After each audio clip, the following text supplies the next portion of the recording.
You are nothing but a second-rate trying hard! Copycat!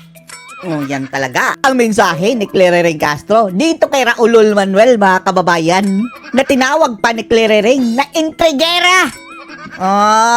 Ang sarap pagmasdan, mga kababayan. Ano? Na etong ating mga kalaban ay nag-aaway na, mga kababayan. Apparently, mga kababayan, ang natitirang mga bugok sa Marcos administration na Unipink, mga kababayan, ay nahati na sa dalawa.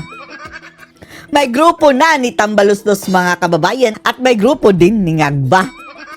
At ngayon, mga kababayan, ang grupo ni Tambaluslos, di ba itong grupo ni Tambaluslos, ay itong mga kongresista at mga makakaliwang grupo, mga kababayan, inatake na si BBM. Sabi ni Raul Manuel, mga kababayan, huwag kang makialam, Marcos, sa impeachment ni Sara dahil para daw, mga kababayan, nandidikta daw si BBM na wag nang ituloy ang impeachment ni Sara. Ano daw kinakatakot ni Ngagba, mga kababayan? Hindi ba daw baka mayroong mga baho din ni BBM na malaladlad kung magkakaroon ng impeachment? Kaya niya ito pinipigilan? Kaya ang sagot ni Claire Castro, mga kababayan, na wag kang maging copycat ang pinatutungkulan niya, kababayan, na huwag maging copycat itong si Raul Manuel sa mga Duterte daw, mga kababayan, na walang ibang ginawa kundi magkalat ng intriga. Ganito na kagulo ang ating bansa, mga kababayan, under the Marcos administration. Panoorin niyo po, ha? Do not be like a second-rate, trying hard, copycat. Copycat! Mali pa nga yung kanyang linya, mga kababayan. Yusek, Eto kasi ang tanong, Hingi lang po kami ng reaction Tingnan nyo, ng ha? Alas, no, dito sa sinabi po na statement ni Representative Raul Manuel. Raul Manuel, ang backdoor negotiation, sabi ni Attorney Topacio, mga kababayan. And let me just quote what he said. Nagsabi na po ang impeached Vice President sa harap, nahaharap naman siya sa Senado para sa impeachment trial. May bahagi rin ng mga Expected natin ito, mga kababayan, na nagpapanggap lang lamang itong mga bugok dito, mga kababayan, itong mga dilawan, pulahan, sa pagkikipag-alyansa nila kay BBM. Tactical alliance lang nila yan, mga kababayan, dahil mayroon silang common enemy. At expected din natin, mga kababayan, na tutuklawin din si Marcos niyan, kalaunan. At ito na nga, tinuklaw na nga.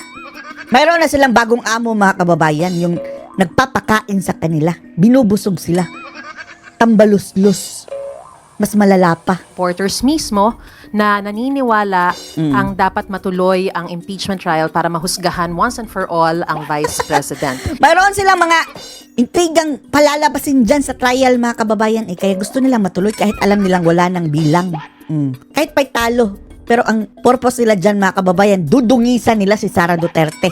Hinggil sa paggamit niya umano ng public funds. Yet, the sitting president sends signals to indicate that he is against the impeachment process. Binash na ni Raul Manuel si BBM, mga kababayan. Bakit daw pinipigilan ni BBM? Yes. Bakit pa siya nagme-medal dito? Stop meddling! Nakikialam daw si BBM, mga kababayan, sa Dahil impeachment. ba may mga issue rin siya na ayaw niyang maungkat? Baka makalkal daw ang issue ni BBM. Mukhang nakatumbok si backdoor negotiation Raul Manuel dito, mga kababayan, dahil mayroon daw ipapasabog si BP Sara na mga video. Kaya magkaka-bloodbath, mga kababayan. Yan ang gusto nila, mga kababayan, nila Raul. Itong mga makakaliwa, divide and conquer, mga kababayan. Gusto nilang pag-awayin itong Marcos at si Sara. Yan talaga ang kanilang purpose, mga kababayan, right from the start. Nangyayari na nga. Andun din sila kay Tambaluslos. Kailan kaya tutuklawin nila si Tambaluslos, Hudas itong si Tambaluslos, no? Wala na sana yung mga makakaliwa kung wala si Tambaluslos. Okay lang ba sa ilang makapangyarihan na ibaba ang standards pagdating sa pagpapanagot ng mga kurakot? Kasi baka pare-pareho lang din pala sila ng mga kurakot na Pare-pareho. Nagsalita ang akla, mga kababayan, ng napakalinis. As if naman walang mga kalansay na tinatago, mga kababayan. Ano yung nabalitaan namin, Raulul, na mga miyembro ng mga kabataan under kabataan party list na pinagsamantalahan, mga kababayan? Grabe. Nasa balita. Tapos yung iba, na-recruit pa daw para mamundok. Ha? Ang ganitong mga klaseng bagay, mga kababayan, ang dapat imbestigahan. Protektahan ng isa't isa. Okay. Ang sinabi niya. We give respect to Representative Manuel. And Raul! we hope that he will also give respect to the President Sige, mag-away lang kayo. by not making and creating such kind of Ganyan. Tingnan nyo, ha? Galit na galit, creating such kind of intrigues. Intriga po ito. Intriga! Alam naman natin kung sino ang marunong at eksperto sa paggawa ng intriga at pagplanta ng ebidensya. Tinutukoy niya, mga kababayan, mga Duterte na naman. So wag niya na po sanang gayahin ito. Pagaya-gaya daw si Raul Manuel sa intrigador ng mga Duterte. Kasi pelikula, kokopyahin ko lang pero babaguhin ka ng konti. Do not be like a second-rate, Wale! You're nothing but a second rate. trying hard copycat. Ikaw ang kapikat. Okay? Gumaya-gaya lang sa mga kababayan sa pelikula, mali pa. So unang-una po, Unang-una na naman. Eto si Clary Castro, mga kababayan, no? Kahit pa ipanghuli na niyang mga puntos, mga kababayan, ang laging sinasabi, unang-una. mali na po ang sinabi po ni Representative Polka dots pang animal, Manuel nung sinabi niyang ayaw niya nung impeachment process. Ayaw daw niya. Ayaw daw ni BBM dahil mahahalongkat ang baho niya. Makes sense din si Manuel, mga kababayan. Makes sense. Sabi daw Ito gusto natin. Nag-aaway ng mga animal, mga po niya kababayan. na parang why is he sending signals that Why are you gay? he is against Raul?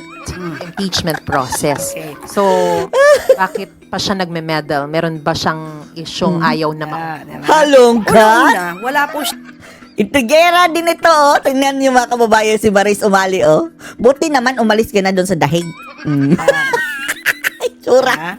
Unang-una, wala po siyang sinabi na ayaw po niya ng impeachment Sabi niya, sinabi niya, narinig namin, I don't want impeachment. process. Maliwanag po nung tinanong ito sa Ulyanin ka ba, Clary Kuala Ring? Lumpur, Hindi, bago pa niyan. ayaw niya po ng impeachment. Nag-text nga, di ba? Pinadaan kay Tunying, mga kababayan. The Na, storm in the cup lang daw, Sarah is unimportant. The problem is, VP Sara is already impeached. So, magiging issue na lang dito, acquittal ba o conviction? Acquittal na. Sige, Raul. This time, Raul, suportado ka namin. Awayin mo si Marcos. Dahil kami naman ang kukuha ng popcorn. Dahil dati-dati, mga kababayan, sila ang nanood lang, mga kababayan, ay nag-aaway ang Duterte at Marcos. Ngayon, nakisali, mga kababayan, ang mga animal. May faction na, mga kababayan, ng mga tambaluslos faction ng Marcos administration. Sa sinabi. So, dapat i-correct po natin yan. Sinabi rin As po if naman, ng Pangulo na let the process take its course. budol. Proseso.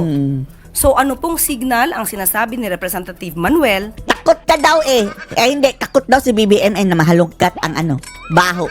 na ayaw ng Pangulo sa impeachment process? Magkaiba po iyon. Kahit pa. Yan, nagresulta na kayo. Clary Ring. Kayo na din ang sabi sobra-sobrang pamumulitik ang nangyayari ngayon sa ating bansa. Ngayon, takuryente tuloy kayo. Mukhang magkakabistuhan na ngayon, mga kababayan. Tapos kayo na naman ang ayaw. Tapos parang nag-away itong kampo ni Tambaluslos at kampo ni Lisa Araneta, mga kababayan mayroong hidwaan. Kaya, eto na. Ito na ang ebidensya, mga kababayan. Inatake na ni Raulul si BBM. Aso yan ni Tambaluslos si Raulul. Maliwanag, uulitin po natin ulit. Ulit na naman. Maliwanag, ang gusto ng Pangulo, proseso, ayon sa batas, ayon sa konstitusyon. Wow, ayon sa batas, yung nang aabuso sa batas, mga kababayan. At gugustuhin po ba niya na ni Representative Manuel na lumabas na ang Pangulo ay nagdidikta? Hindi ba? Anak nga ng diktador, di ba? Yan nga. Yan nga kasi lumalabas, mga kababayan. Nagdidikta sa Senado? Meron siyang waiter doon At maipakitang isang rubber stamp lamang Oy, yan ang punto ni Manuel. Senado. Hindi natin gugustuhin yon. At lagi naman pong sinasabi Yan nga mga kongresista, rubber stamp nga ni Tambalostos mga kababayan. Kung anong gusto ni Tambalostos, yes lang ng yes. ng Senado na independent body sila. At meron tayong separation of powers. So, sa ganitong klase ng issue ng impeachment process, wag na po nating ikabit sa Pangulo dahil ito Hindi maiiwasang hindi makakabit sa Pangulo. Dahil hindi mangyayari ito mga kababayan kung hindi lang sa kagagawan din ni BBM. Babalik sa kanya mga kababayan, nakuryente lang sila mga kababayan dahil mukhang mayroong mga video, mga ebidensya na nahawak si Sara. Diyan sila natakot mga kababayan. muli, sasabihin natin, ay katungkulan ng Senado. Pero ma'am, in terms of the question kung meron ba siyang itinatagong issue. Ayaw sagutin ni Clary Ring mga kababayan. Nililihis ang question. Umangkat. Would you care to? Kaya nga po sinabi natin, magbigay siya ng respeto sa Pangulo. Magbigay ng respeto. Bakit mo nililihis ang question? By not making and creating such kind of intrigues. Paano kung mayroong ebidensya? Intriga po. Iwasan po yan. Considering na siya Sige, awayan nyo si Raulol. Game kami dyan. Ayan, Si backdoor negotiation, mga kababayan. Anong masasabi nyo dito, mga kababayan? Na nagkakagulo na sila, nag-away-away na ang mga animal, mga kababayan. Post your comments below.